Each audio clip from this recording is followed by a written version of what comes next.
So the big question is this: how these entrepreneurs who started from scratch and had no idea how to sell or market their products or services online and then later on made over 6 figures, 7 figures or even 8 figures became best in their niches and found their dream customers to sell.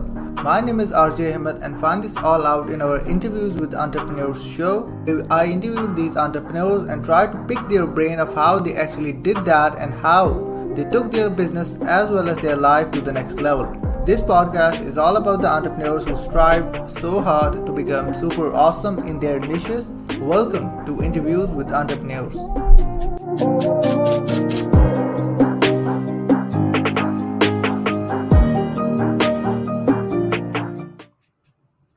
Welcome to Interviews with Entrepreneurs show where we interview entrepreneurs who are super awesome in their niches. And guys, you could probably see like there's a new set out there because I moved in a new house. Super excited for everything what's going on. Like I have a special guest today out there, which I follow from quite a time when I started this interviewing stuff and everything out there. He was like actually one of the inspiration for me, like for doing consistent interviews. So like he's the host of The Passionate Few. We have interviewed over 10 billion worth of entrepreneurs out there. And please welcome Omar Elattar. Hey Omar, thank you so much for being on the show today. Hey, RJ, thank you so much for having me on the show today. I love what you're doing, and I'm so excited to be featured on the show to help bring some value to your audience. Absolutely. I'm super excited and you know you've inspired me a lot honestly out there when I started out and I was doing my shows and I started to do it consistently because I saw you how you did that, how you transitioned everything. So like before now you're interviewing like so many entrepreneurs in general, which is awesome. Could you like walk us through your backstory because I know you have a great backstory out there how you got started and where you are right now. Yeah, absolutely, man. And again, thank you so much for saying that, what we did inspired you in any capacity. That's always awesome. For me, the dream started about 4.5, 5 years ago. I was in a place where I was, somewhere between not happy, but not unhappy enough to do something about it. And I think Yeah. most people have been there emotionally. And I found myself 24, 25 at the time, and I saw all these people around me becoming successful. I had pursued my own dreams and goals and had a little bit of success, but inevitably it always fell off somewhere. And I just had this raging sort of inner frustration. Now, I share this because while I'll tell you the story of how I started, I think it's important for the story to know where I was emotionally. Yeah. And that fire in me just was lit, and I was super inspired to do something epic because of it. So long story short, I was about 24, 25.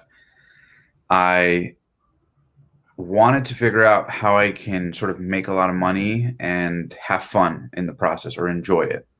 And I realized that the only way you could, make money and have any sense of time freedom was sales, right? To get into sales. I wasn't Yeah. smart enough to know what to sell because you could sell anything, right? You could sell cars, you could sell clothes, you could sell houses, you could sell stuff you make. You could, right? There's a million things you can sell.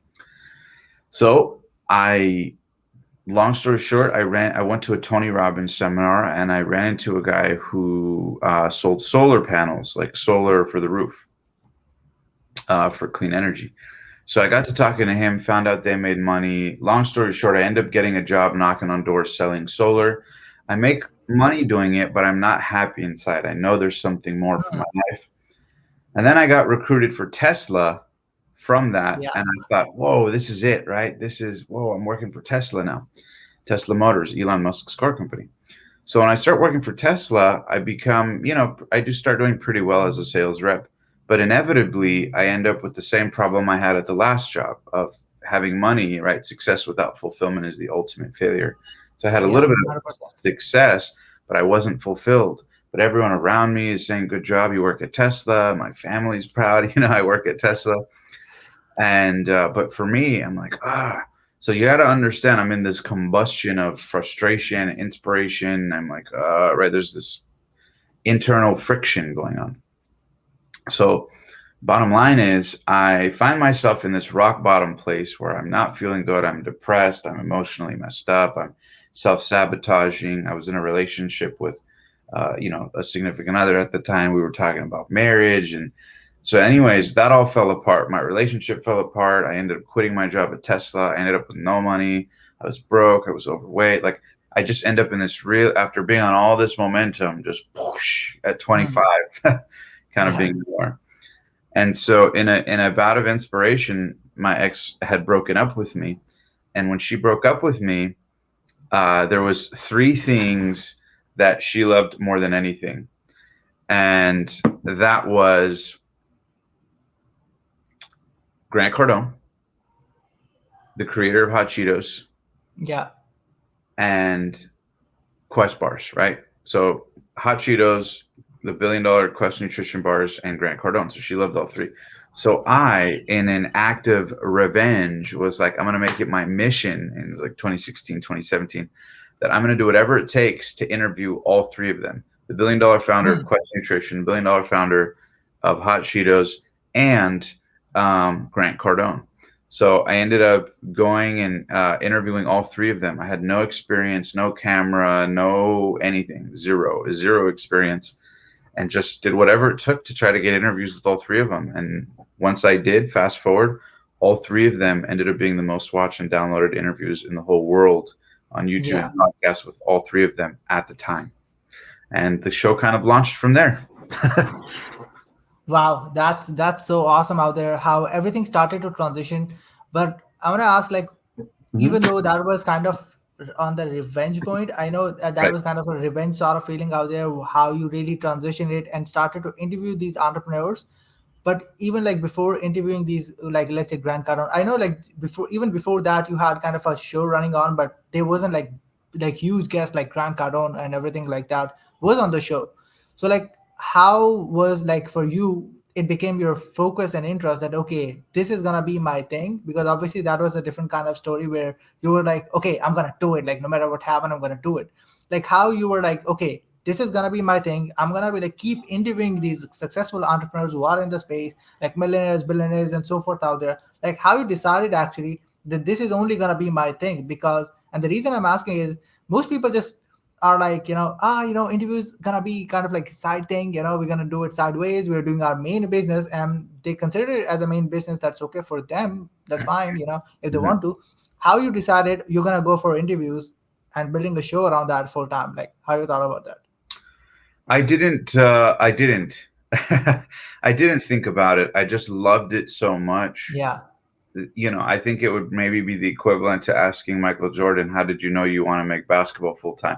I don't think it was a conscious decision. I think it was a fantasy or a dream, but I just loved it so much that I put in the work. Um, and also too, it was not easy. It was not easy Hmm. at all because I always had to figure out a way to supplement the income. Yeah. When I started doing interviews, like I first got a sponsor. I just called a bunch of companies and found somebody that would give me, my first sponsor was $550. And I didn't make any of that. I spent Hmm. 100% of it on the expenses for the show and putting their label. And if you watch my interview with Grant Yeah. Cardone, or you watch any of my first ones, you'll notice there are logos from companies. So I would try to break even. I didn't even try to make a profit. And my rationale was, let me just get as many views as possible, and let me just do this and see how I can make money and have faith that Yeah. it'll turn into money down the road.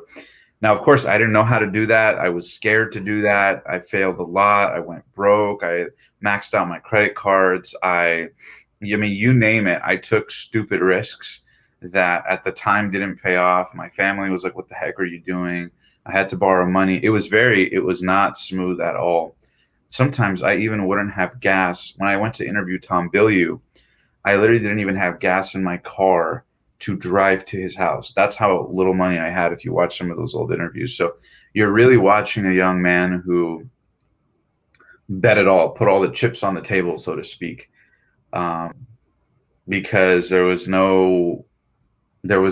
didn't know how to do it. There was no easy way to do it, but I was just so in love with it that I just willed it into existence. I just kind of with a lot of prayer, just kind of took massive action. And I was unafraid to try things, right? What about this? What about this? What about this? What about that? What about this? What about it? Let me try putting affiliate links to sell courses. Let me try Yeah. to get sponsors. Let me try to coach others on how to podcast. Let me try to be an affiliate. Let me try to, see what other podcasters are doing. Let me do an application survey to see what people are interested in. Let me do life coaching. Let me do, right? Like I try to, let me Hmm. try to have people, come to interviews and they can pay me to watch the interviews live or ask questions after.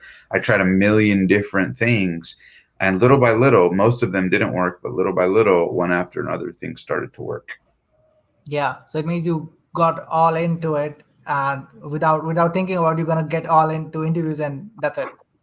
Right. Yeah. I just took massive action and I just tried a lot of things. A lot of things. It was stressful, I'm not gonna lie, Yeah. but it was worth it. It was worth it. Still is. Absolutely. That's so awesome out there, because like, honestly, for me out there, I watched a lot of your interviews. First of all, that's the Mhm. thing out there. If people don't know about it, I watched all of the interviews. Not only that, I saw you getting interviewed as well, like multiple times. So like watching and listening your stories out there, it's for like some people actually portray it as peaches and sunshine. We just started and it happened, and then we started to make money. So like watching these transitions is absolutely inspirational. So I want to ask you one thing, which is kind of like important when it comes to asking a guest for an interview. For you, how was it like for you to get your first breakthrough for your first major guest? And why you think so? People always think about a small guest in the initial start, where if they think about that those people are also human, there is a possibility to it, they could go in and ask for them. Like why they just don't go and ask for it then? I think most people don't have a compelling reason to. It's the same reason why I think most people don't go for their dreams. It's the same reason why I think most people don't pursue their dream significant other. It's the same reason that I think most people play the game of life where they play at. And truth be told, I think it's rooted in feeling like you don't deserve it. Hmm. You know, one thing lately that I've been really inspired by is this concept of like people's deserve level, right? Yeah. Their sense of what they feel they deserve. And, for me, give me one sec here. For me, I feel like most people don't feel worthy of certain things, right? So you asked the question of, why do most people not go for the big interviews? You got to understand, for me, when I went to go get my first interviews, I didn't do it to build a brand or make money or grow my business, right? I wasn't motivated by those sorts of things. I truly Yeah. started the show because I love it. I didn't start it to make money or grow an audience or any of these things. Truth be told, am I allowed to curse on this or no? You could. So yeah, that's Okay. fine. I didn't give a shit about how many people watched the show or didn't watch the show. Hmm. For me, I did it for me, and people got to enjoy it. So whether one person listened or 1 million people listened, it didn't matter to me. The joy was still a 10 out of 10 for me. So um, yeah, that was it. I just, when I went to interview them, I interviewed them. I say this a lot, but as like kind of revenge on the ex-girlfriend, right? So when I interviewed those big people, there was a fire inside. I don't know many people who did big things, in whatever context, without there being a tremendous fire on the Hmm. inside. So I think when you got a fire on the inside, you take irrational action. When you're logical or you're in this like sort of homeostasis mood, you don't really do much. That's what comfort is, right? That's what most people do, right? Like if you think of like when people right, the body temperature is 98.6 degrees, but like when you're in the midst of an intense workout, the body temperature rises, right? So Hmm. Kobe Bryant didn't stay at that when he's playing at his, right? So Yeah. you got to turn up the temperature, and when you do, you play at a different level of life and business or whatever. So I think most people never turn up the temperature. I think most people Hmm. stay comfortable and wonder why they're not warmed up or wonder why they're not in the zone. But yeah, and as a result, think about it. Fear tends to not happen um, or happens less or differently when you're in a warmed up state. This is why once you're in momentum or you get the runner's high, you're more willing to push the envelope. Whereas when you're comfortable and cozy and under a blanket and cold and right, you don't want to get up. You don't want to encounter friction. Yeah. So I think that's a little bit of it. People don't feel like they deserve certain things, and people who put themselves in extreme emotional places do believe that they deserve more, and so they go for it.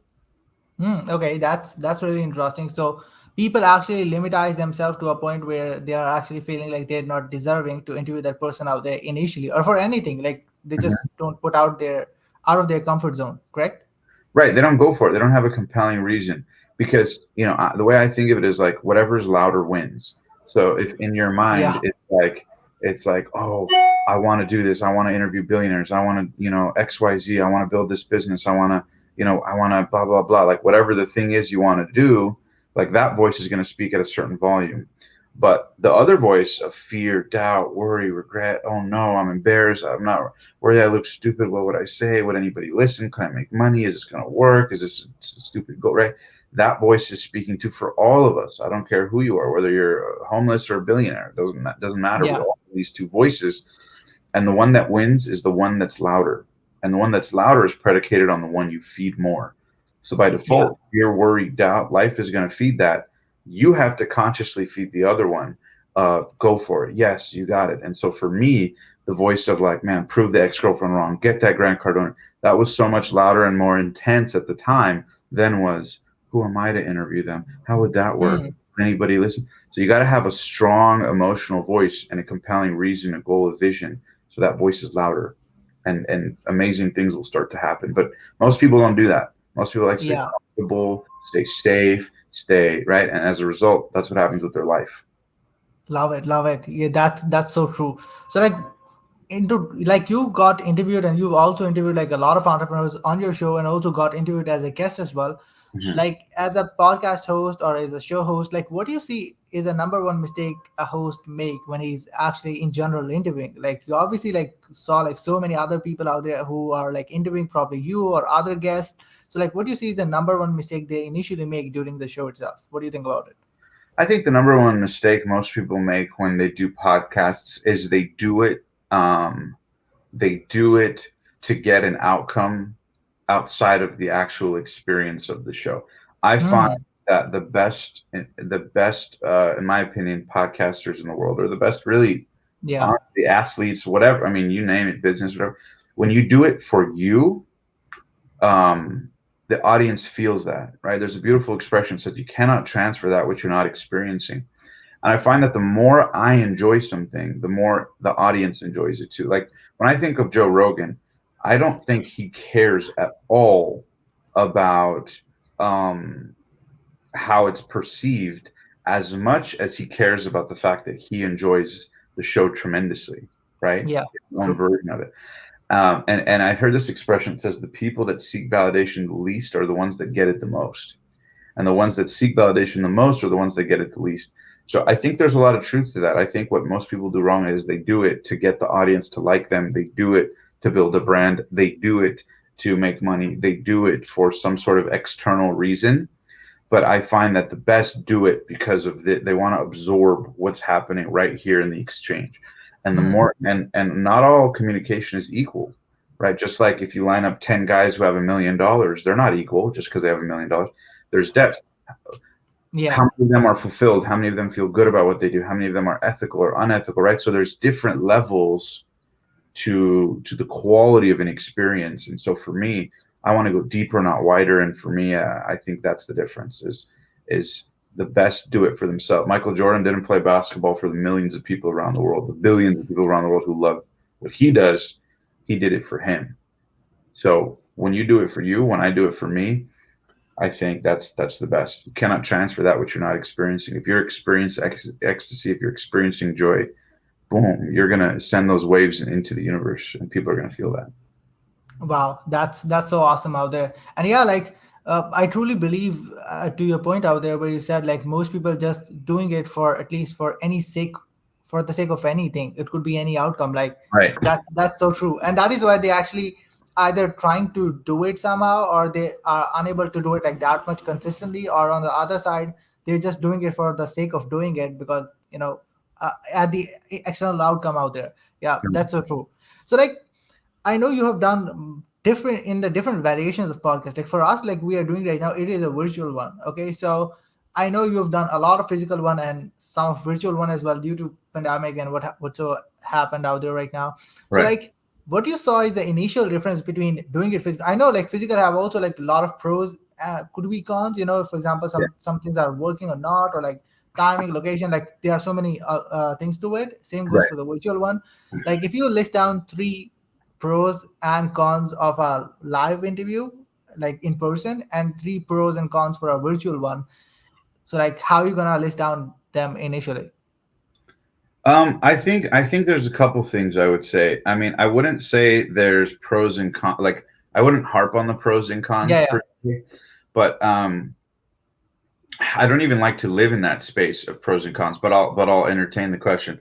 Um, the pros of doing it in person are obviously you get that human connection.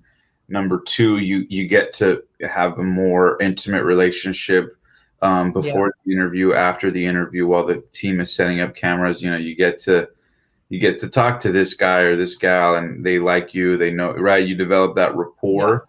You're not just one of many that they may do Zoom interviews with per se. And the last thing, number three, is kind of selfish, but for me, one thing I love is getting to watch them, right? Like getting hmm, to see how they operate. And when I interviewed John Paul Dejoria, the 44th wealthiest person in America, one of the most fascinating things I witnessed person to person is just how I learned so much that day just by watching how he operates. So let me give you an example. So when we were sure, setting up for his interview, right, this is the billion-dollar founder of not just Patron Tequila, but also Paul Mitchell Shampoo and Conditioner, right? So we're yeah, talking not one, but two multi-billion-dollar companies. That's crazy. And this guy was homeless at 37.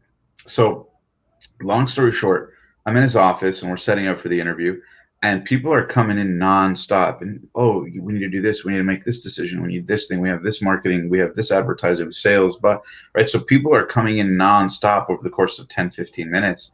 And one of the most amazing things is every time somebody came into his office with a request, he always had a person to delegate it to. So he was literally just a standing delegator, right? He would like, so people would walk in his office and he would say, okay, talk to Peter. I trust his decision with that. Send it to Sarah and make sure she gets it done by Friday. Make sure Paul knows about that, CC him, and then circle back with me based on what he says. Oh, talk to Tina, get that on my schedule. Bill, yeah, actually cancel that. Let's push it to next week. So hmm, he was a very like, there was a system for handling things now. Like the amount of things he got done in delegating in 10 minutes, I honestly think would take most people like a week and a half of working day and night to figure out. But he's very well systematized. His decision making is quick, and it's more about wow, the overall effect of things rather than the granular small things, right? So these are some of the things that in person you pick up. Now in Zoom, the upside of the downside of Zoom is obviously there's less intimate yeah, time. That's really the one thing. But the upside of Zoom is that you can really get people that you never would have thought of. We just interviewed Scott Shea, multi-billion-dollar founder of New York Signature Bank, and he's in New York. I interviewed the founder of Reebok, who is in the UK, right? So you have versatility like that you could never do in person that quickly through Zoom. The downside is you may get less views or the quality may not be as blah, blah, blah. But again, remember what I yeah, talked about early on. If you're having a healthy, powerful exchange, um, the rest is really not that, for me, not that relevant. Now, it may make you switch your game plan or adjust certain things based on the numbers. But how old are you? 22 right now. 22. At 22, with what you're doing, you are light years ahead of most people, my friend. So I'm proud of you. And where are you right now? What country are you in? So I'm in Pakistan right now. Pakistan. So how Yeah, amazing is it that you're in Pakistan right now and you are literally interviewing people from all walks of life who've done amazing things in life and business. 10, 15 years ago, 20 years ago, that was not a possible reality. And now yeah, you get to live that. So I think you're doing the right thing. I think that you keep doing this, good things will happen. There's no way the universe will not continue to pay these things back. So yeah, that's my long-winded answer. Now that makes a lot of sense out there, because obviously for everything, as you said, there is a pros most likely, and obviously in terms of like cons, there are some of the things out there that comes into play. But yeah, that is so true. And when it comes to like the opportunity part, that is for me being in Pakistan, like interviewing all of these like entrepreneurs, also for other podcast hosts, it becomes possibility just because of this virtual stuff, since they can fly every single time, every single way just to make it happen. So one of the last question I want to ask you, you are into stay flow, you've built like so many amazing connections right now. I know you're not stopping at all, it's like you just started. So like what is the next thing for you to focus on, or is it gonna be only the interview stuff? Okay, you're doing that, or I saw like you're also adding some of the personal brand stuff, like helping out with people in personal brand things. Like what's your next thing, next big goal? Yeah, it's funny. I get asked this all the time, and I love this question. I really do. For me, I think of it kind of like when people ask Kobe, like, "Hey, what do you want to do, Kobe? What's next for you?" And he's like, "Man, I just want to play basketball for as long as humanly possible." Yeah. So for me, people ask me what's next. More of what I'm already doing. I love what we do. Hmm. I'm not in a rush to sort of move on from it or graduate from it. I love what I do. I think we just want to do bigger and bigger interviews. We want to get people that nobody's getting. We want to tell crazier and crazier stories. I think leaning more on the business, but also the Hollywood. I do love getting big names that make. I love making people go, "What the heck? How did he get that person? What? How did he do?" I love that. There's a little magician in me that loves to do that. So I think we'll always do that. And then with clients, we do branding stuff for YouTube. So we do, like we build out different stuff to help various entrepreneurs with their YouTube channels and build out their personal brand and companies. And that's fun too. So for me, just building out the agency and building out the show.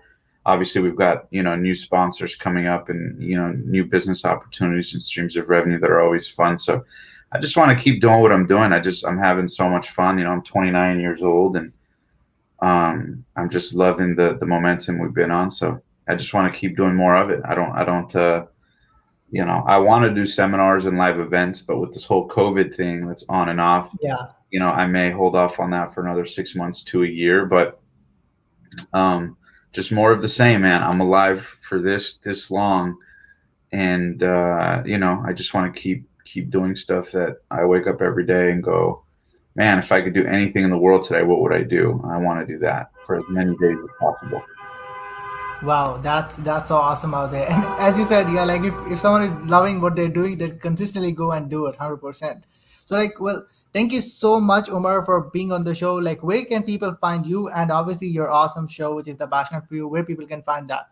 Awesome, man. Thank you so much again, RJ, for having me on the show. And people could find me on Instagram at Omar underscore the rockstar. Um, I don't know why I came up with that a long time ago, but I did. That's the Instagram handle. May change it, may not. We'll see. But yes, Omar underscore the rockstar on Instagram, Omar Elattar on all my social media platforms, Mhm. and the Passionate Few on YouTube. You can check it out there. And yeah, if you want to learn about branding, you can DM me. Or if you enjoy the show, shoot me a message. Let me know how you enjoyed it. I always love hearing, how people enjoy the show, because at the end of the Yeah. day, the show is called The Passionate Few, and it's by the passionate few for the passionate few. And Wow. I make it because my whole mission when I started is so that I wanted to humanize greatness one story at a time. And if people could hear those stories, I just felt that they could listen to it no matter where in the world they are, man, woman, child, whatever, any age, any country, any continent. They listen to that and they go, holy cow, if this person could do it, I could too. And I want to humanize that. So I do it for that. I don't do it for millions of views. I don't do it for millions of dollars. Those things certainly don't hurt. But for Hmm. me, I do it because I know what it's like to be on the other end of the screen, feeling your life is not working and needing answers. So I made it my mission in life to get those answers for people, and we're doing it. So I hope people enjoy. Wow, love it. So like, well, thank you, Umar, again for being on the show. Any last thing you want to say before we round the show up? Absolutely. And I always say this, three words, three words. You're going to die. Yeah. That sounds depressing, but we're all going to die. And we're alive for this long on this Mhm. planet floating through space. Like your fears, like think of it. We're alive for this long, this long. And the best case scenario, let's say you live your perfect life, it's only going to be this one. So your fears, your worries, your insecurities, if your whole life is this small, imagine how small your worries and fears and insecurities are. Imagine how made up they are in their head. There's not a single human being on this planet that has not had equal or greater adversity, challenges, obstacles, whatever, than me and you have right now, who've done more of what was in their soul than we have. So have the courage to listen to the voice inside. And I encourage everybody to meditate. And this is one Yeah, last concept I'll share. And hopefully my team will grab this and cut up some clips, or if you guys make a clip, send it to me. But my sure. number one tip, advice in life lately that I found has just been blowing my mind is the power of alignment, and how if you get aligned, you can scale that, right? You can do more of things that are aligned. So here's what I mean.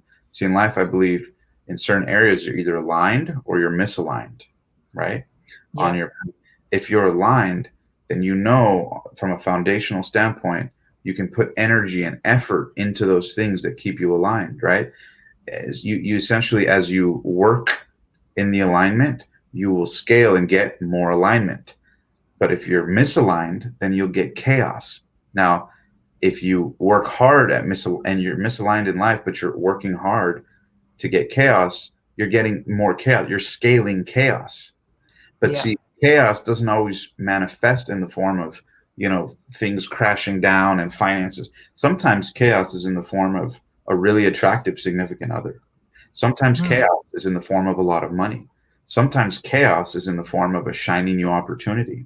So chaos doesn't always look like chaos. Like they say, what glitters isn't always gold. I'm sure we've all had experiences where we pursued money or a person or whatever, and it ended up being horrible because we were misaligned foundationally. So one thing that I'm really passionate about is helping people not only get aligned, but scale more alignment. Because when you're aligned, you don't care if he or she is making more money. When you're aligned, you don't care if he or she is getting married or finding their significant other sooner. When you're aligned, you don't care about what's going on around you. You're a man or woman on a mission. You're aligned. You're clear. You're focused. The struggle is worth it, right? The Yeah, challenges are worth it. Aligned, it doesn't mean it's easy, right? If I go for a workout or I go build a business, but it's aligned with me, even if I struggle, the struggle is worth it for the alignment. But if you're misaligned, sooner or later it shows up. The significant other lets you down, or you internally are not happy, or you get the money, but you self sabotage, or you start putting on weight, or you start overeating, or you start treating others poorly. And you're a good person, you're just misaligned foundationally. And so, this concept of alignment and misalignment, I think, is so important. I'll give one final metaphor. When you think of somebody, so here's a quick metaphor to help conceptualize the power of alignment scaling to more alignment and misalignment scaling to more chaos. See, if you don't plug in first, whether it's for me, meditation, mindfulness, prayer, whatever somebody wants to call it, let's say your dream house, right? So let's say, yeah. RJ, imagine your dream house, or whoever's watching or listening to this, imagine your dream house. Okay. Now imagine you have a vacuum and you vacuum the whole house. You spend all day vacuuming the house. Say the floors are a little dirty. So you're vacuuming the whole house. So you vacuum up, down, left, right. You're spending hours and hours and hours vacuuming the whole house all day. And then at the end of the day, you put the vacuum away and you're like, that felt good. And you go to look at the house and all the floor that you spent all day vacuuming is still dirty. Hmm. You go, Yeah. what? Why is it still dirty? And you look back and you go, oh, because the vacuum wasn't plugged in first. And see, most people are doing the work, right? Here's the metaphor. Most people are doing the work. They're vacuuming the house. They're spending all day working left, right, sweating, moving the vacuum, right? All this up, down, left. And they're like, why isn't my life working? Why don't I have the great relationship? Why am I living my dream? Why don't I have money? Why don't I, right? They're doing the work, right? They're vacuuming the house, right? They're doing the work, but they never plugged in first. And so Hmm. no matter how hard you work, if you're not plugged in first, if you're not aligned with your power, you're misaligned. And if you're misaligned, you can only scale chaos. You can't work your way out of chaos. You have to start aligned and grow from there. So my hope for people is that they really, absorb these metaphors and say, how can I get aligned? How can I spend more time alone? How can I look within? The answers that you crave are all within you. It's crazy to me how many of us, if we go to our phones and check out our screen time, it's 5, 6, 7, 8, 9, 10, 11, 12 hours a day. but we won't take 20 minutes to close our eyes and look inside. And everything that you've ever wanted, anything that you've ever envied in someone else, is something they created internally first. We're all walking compasses, like a compass that says north, Yeah. south, east, west. I truly believe we're all walking compasses, but we're looking at what everyone else is doing for their north or their south or their east or their west. We're not calibrating our own compass that has all the answers within us. And if Yeah. you do that, you got to look inside. A compass, the calibration is on the inside of that compass. If you lose a key inside of your home, I don't care how big your home is in the context of the world. Like if you lose something, if you lose the key inside your home, then you could spend your whole life searching the earth for it. You can recruit every human being on planet Earth to look for it outside, and nobody will ever find it because the key is inside, and most people look Yeah. everywhere but inside. So don't die with your music still inside of you. Look within, and you'll be blown away at when you listen, and then you do it more and more, 20 minutes a day quietly. The answers and insights and peace and love will come to you that the hamster wheel of thinking and logic and rationale will not. You don't want earthly wisdom. You want supernatural wisdom. We're all divine beings wrapped in skin suits. We have no idea where we came from. Some of us have ideas of where we're going. We have billions of things going on. Brain synapses firing as we're talking. Blood and vessels and cells are moving, and all me and you are thinking about is where we want to go eat, how to make more money, how to right. Like we're thinking about such basic things, but all these miraculous divine things are happening inside of us. Think about True. that. Think about all that. There's divine power inside of us, and so when you tap into it, divine on the inside manifests divine on the outside. So listen to the inside. That's my final words of wisdom. Wow. Mic drop. That is absolutely golden wisdom. Yep. Well, like again, thank you so much, Umar, for being on the show. It was truly an honor for having you on the show today. Thank you so much, RJ. I appreciate it. And guys, make sure to subscribe and comment on how you enjoyed this episode. Make sure to follow RJ. He's the man. And yeah, thank you for having me on. It's a pleasure. God bless Well, your listeners. well, guys, thank you so much for watching the show, and we're definitely gonna see you guys in the next episode. Until then, bye bye.